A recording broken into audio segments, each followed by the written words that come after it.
नमस्कार दोस्तों, आप सभी का स्वागत है गुरुकुल स्टेनो एवं टाइपिंग क्लासेस जोधपुर में। आपका डिक्टेशन शुरू होगा 5 सेकंड बाद।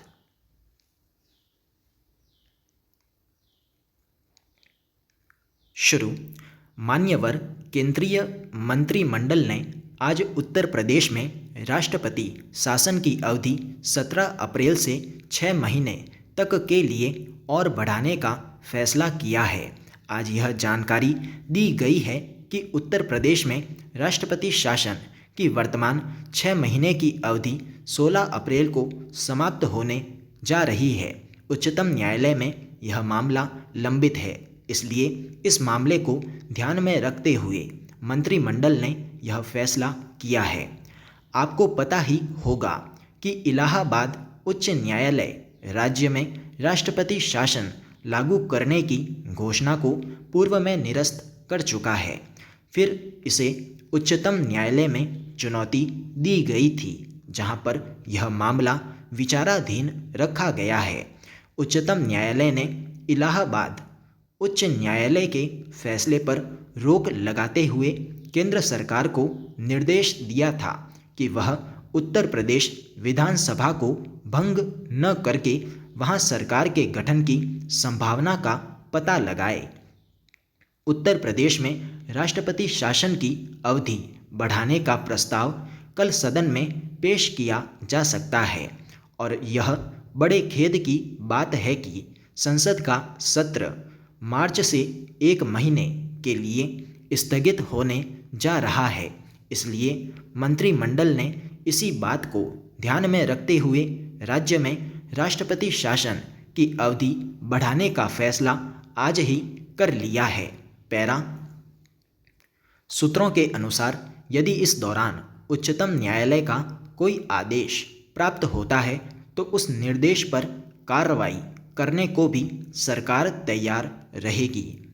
उत्तर प्रदेश में विधानसभा के चुनाव के बाद किसी राजनीतिक पार्टी या गठजोड़ द्वारा सरकार बनाने में विफल रहने के कारण गत वर्ष अक्टूबर में राष्ट्रपति शासन लागू किया था। अब वहां सरकार का गठन किया जा चुका है।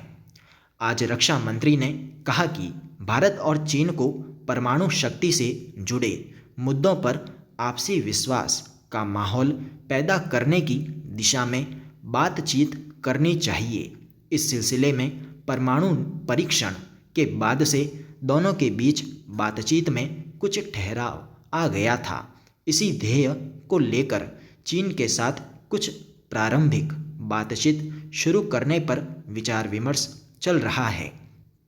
उन्होंने इस बारे में कहा है कि हमारी मूल चिंता का विषय भारत की भौगोलिक और राजनीतिक स्थिति है।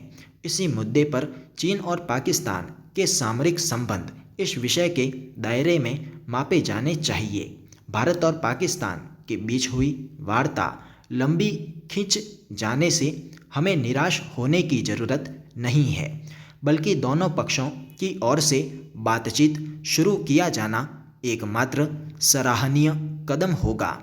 अमेरिका में भी भारत से कुछ निश्चित अपेक्षाएं रखता है जिन्हें स्वीकार नहीं किया जा सकता। जिस चीज़ में हमारा हित न हो उसको अस्वीकार किया जाना चाहिए। पैरा। भारत एक बहुत बड़ा देश है। यह किसी भी हालत में किसी से कमज़ोर पड़ने वाला नहीं है। हमारे देश के अंदर बहुत शक्तिशाली देश बनने की सभी क्षमता और संभावनाएं मौजूद हैं। भारत एक विकसित एवं शक्तिशाली देश है, इससे इनकार नहीं किया जा सकता है। इसलिए अमेरिका को चाहिए कि वह भारत की सुरक्षात्मक चिंताओं को समझे और जो अपरिहार्य है उसे स्वीकार करना चाहिए। अमेरिका ने परमाणु एवं अनेक मुद्दों पर चीन के साथ पहले ऐसा ही कुछ प्रयास किया था।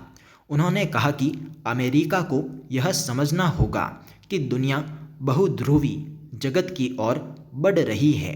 भारत उन ध्रुवों में से एक है। अपने एक महत्वपूर्ण बयान में रक्षा मंत्री ने कहा है कि यदि उग्रवादियों को लोकतांत्रिक प्रक्रिया में शामिल कर स्वतंत्र और निष्पक्ष चुनाव के जरिए प्रशासन में भागीदार बनने का अवसर दिया जाए तो कुछ स्थानों पर इस विवाद का एक राजनीतिक समाधान खोजा जा सकता है तथा इस मुद्दों पर शांतिपूर्ण विचार करके इसे हल किया जा सकता है। स्टॉप।